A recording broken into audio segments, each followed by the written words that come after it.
Hi, I'm Angus and this is Andy. By the way. Hello.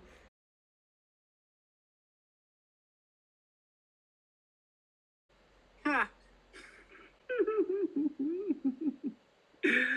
Well, the first time that, I mean, there's multiple layers to this story, really, but I guess the first thing was the fact that I got there quite early to the audition room Because for our Andy's chemistry really lead. Huh? because you're really keen. You thought getting there early, they'd give you the job. Yeah, Kino Grigio. That's my middle name. I got there really early, and I remember kind of waiting outside, and was just kind of gearing myself up for it. And I remember I didn't know who I was meeting, so I remember Angus. Well, there were plenty of people walking by, and I thought, is it them? Are they going to open the door and go in before me? Like, is it that person? No, they've got a dog. Is it that person? No, absolutely not. They're in a car, whatever it was. I was really worried. I was like, I have no idea who I'm going to be working with. And then Angus went past, and I thought, well, he's perfect. Like, he's the perfect age range. Not perfect. No, the perfect age range, perfect type. Maybe it's him. Went straight past the door. Had no idea. I was like, oh, okay. It was clearly not him. And then I went in, and then who comes through the door? Oh, they said, oh yeah, you're going to be up in the room, so let's just chill out there, and when Angus arrives, I'll let him in. And then you came through the door. I was like, you've left multiple layers out of this story. Well, yeah, I didn't know how much you wanted to say, because it's... when I arrived, I saw Andy and I thought, nah, I'm not dealing with this now. So I did another lap of Suzanne's office, and I don't smoke, but for whatever reason, I actually know exactly why I had cigarettes on me. I had cigarettes on me because I thought it'd be really cool as a character thing in the audition to pull out a cigarette. I didn't, by the way. It's probably why I got cast in it. But I did another lap and lit a cigarette because I thought I'll just look like a normal bloke just having a smoke. And then saw Andy go in. And I thought, right, this is great. Now I can go in, so we don't have to have this awkward outside the door chat. Walked in and Andy wasn't there. And I was like, oh, I'm just desperate for a wee. And Caitlin went, oh, it's just down there. So I went down the stairs. And as I was going down the stairs, Andy opened the door. So our first meeting was in the doorway of the toilet at Suzanne's office. And he was like...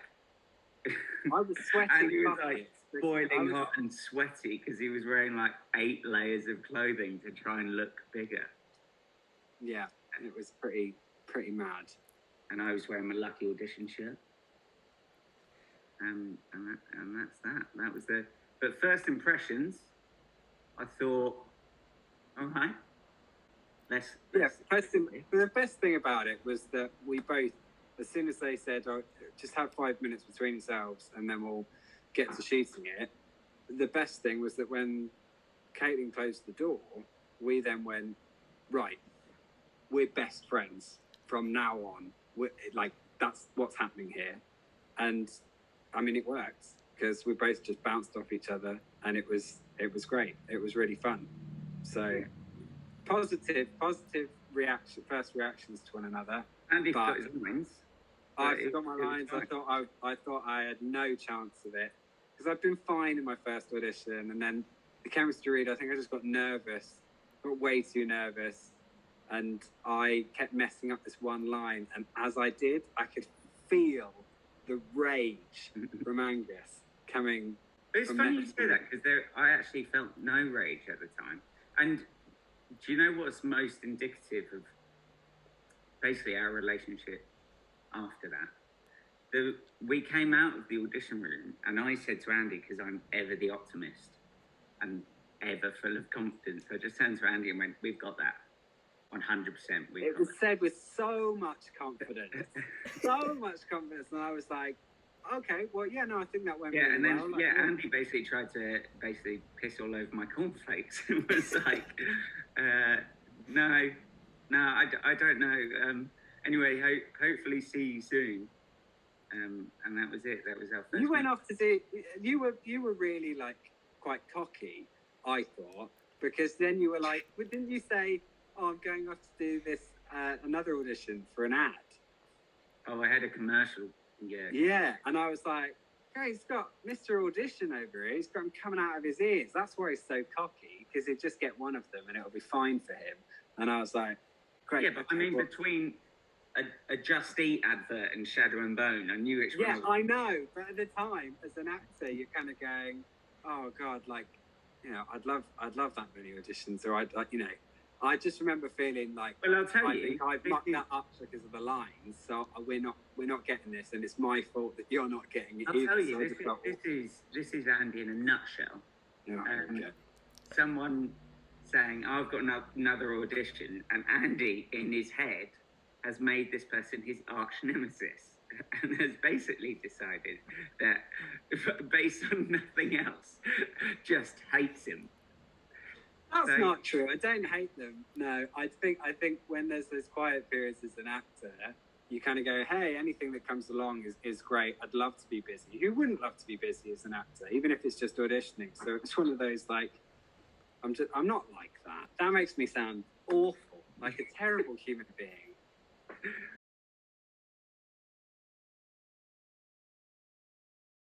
So it's about, funnily enough, after what we just said, it's about two actors that are both, as Andy says, they're both flawed.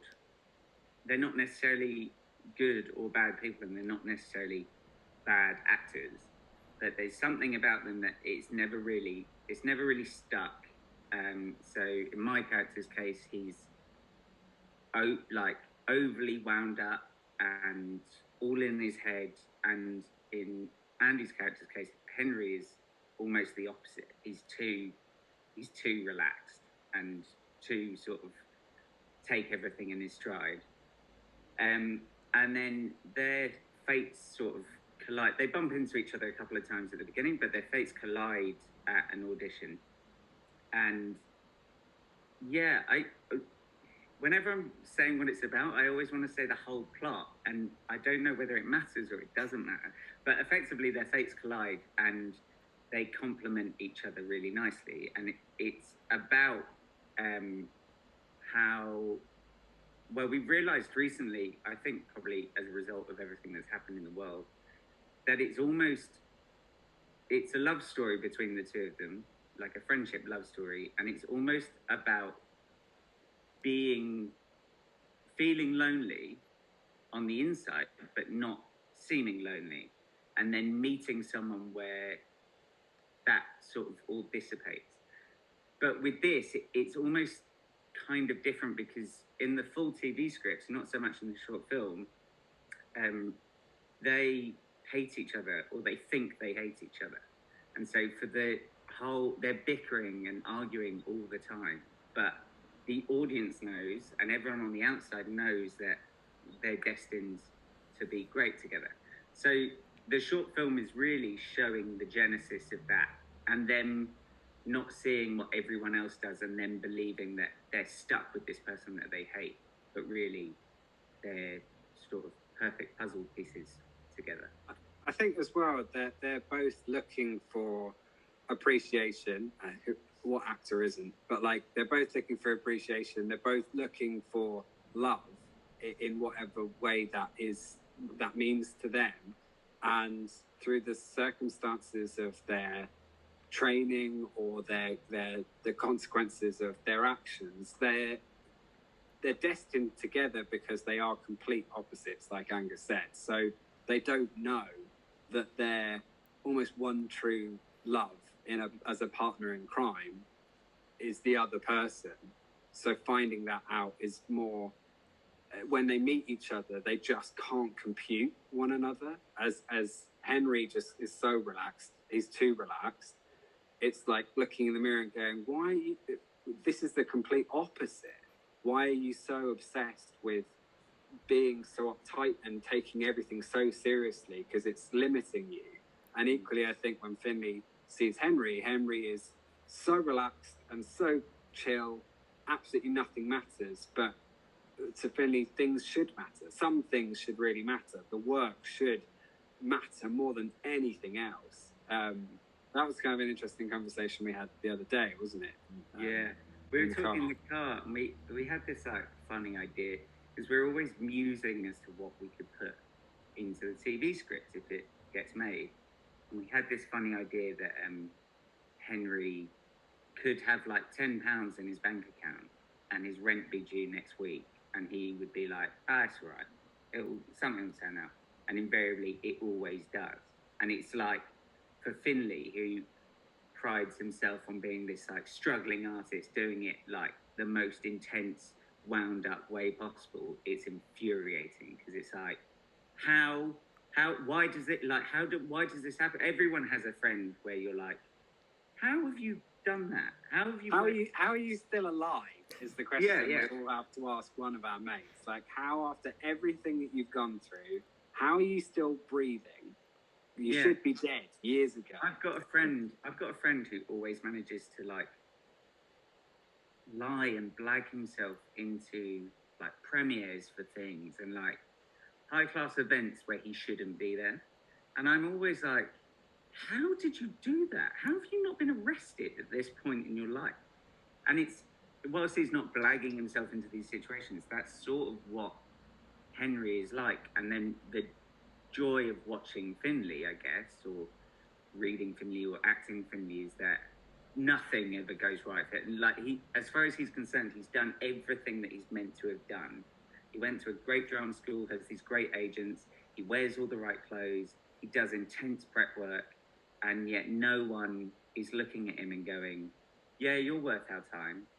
So, yeah, the short film is like, it's showing that beginning nucleus bit. And then the idea is that in the full TV series, we explore it further.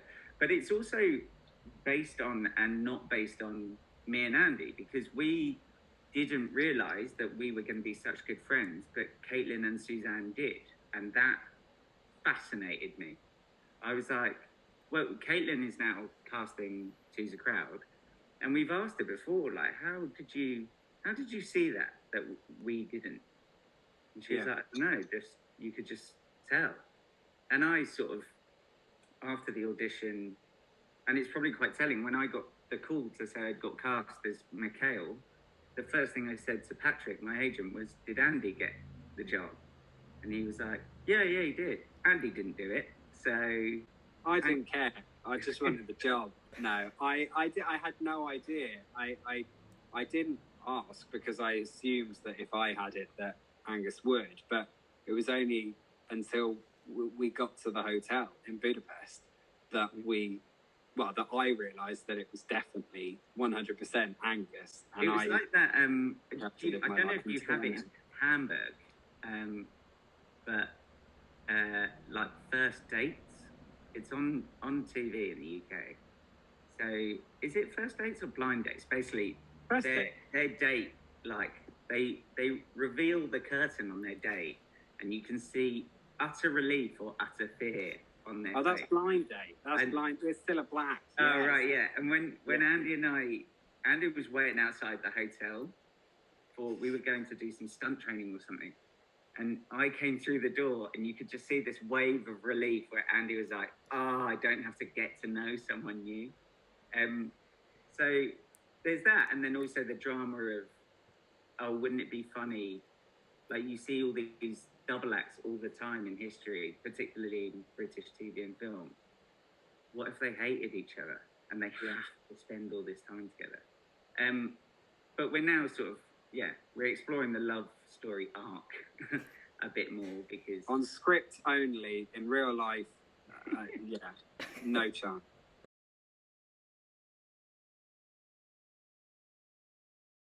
There was. I don't know if you remember this, Andy. Like, I don't know if you remember the day, but it was coming up to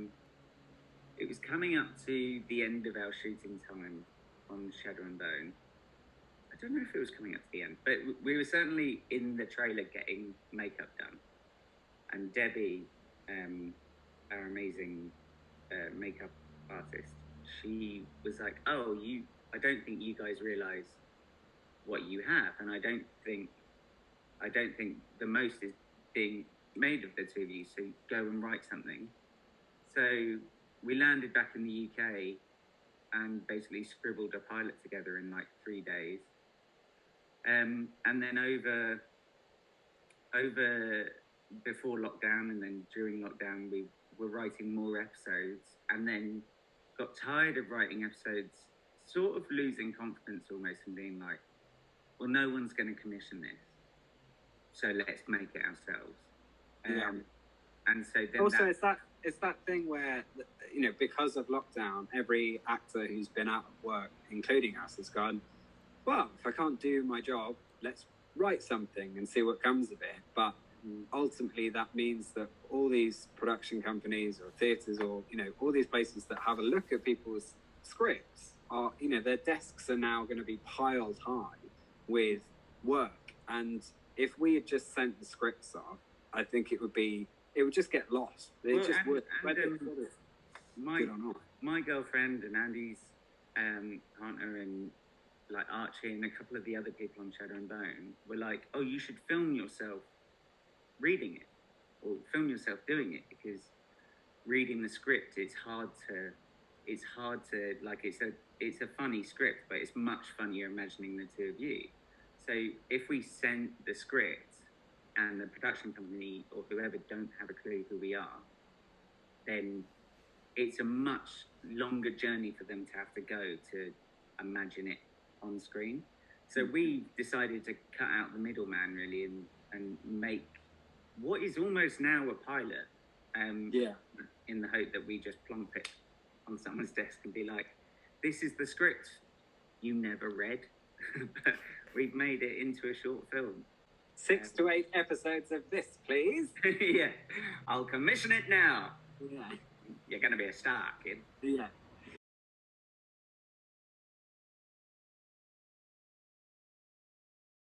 Yeah. So we've got a crowdfunder that's live on Greenlit now. And our target was £8,500 sterling. And because like the Shadow and Bone fans and also our families and our friends are the loveliest people in the world, we hit that target in just over 24 hours, which is the fastest Greenlit has ever crowdfunded something. So they love us right now. But it's still live for just over 3 weeks. So perks wise, you can sign up to a newsletter. You can get a PDF of this shooting script. You can get an MP4 of the film before we release it. You can get a joint package of the script and the film. You used to be able to become an extra if you wanted to, but those slots have filled up now. A special thanks credit that will see your name in the end roll of the film. Is there another one? Big Time Charlie. Associate producer. Oh, associate producer, which we call Big Time Charlie. Best name for a reward ever. Yeah. So you'd be an associate producer of the film. And then we did have exec producer, but those 2 slots have gone now as well. And we are meeting our lovely execs this week, which is exciting, because we have no connection to them whatsoever. They saw Shadow and Bone and they believed in us, and it's just like, it's made me really emotional about the generosity of people. That, I mean, everything, particularly in the UK, everything's just so cynical right now. And the way the crowdfunder went on the first couple of days, I was like, oh my God, human beings are just amazing. They're just lovely. So it's been a really nice few days. And now we've got this freedom to like devote all our attention to making the film. It's less about promoting the crowdfunder and trying to generate the funds. Now we're like ahead of schedule on the film, and it's just great. So yeah.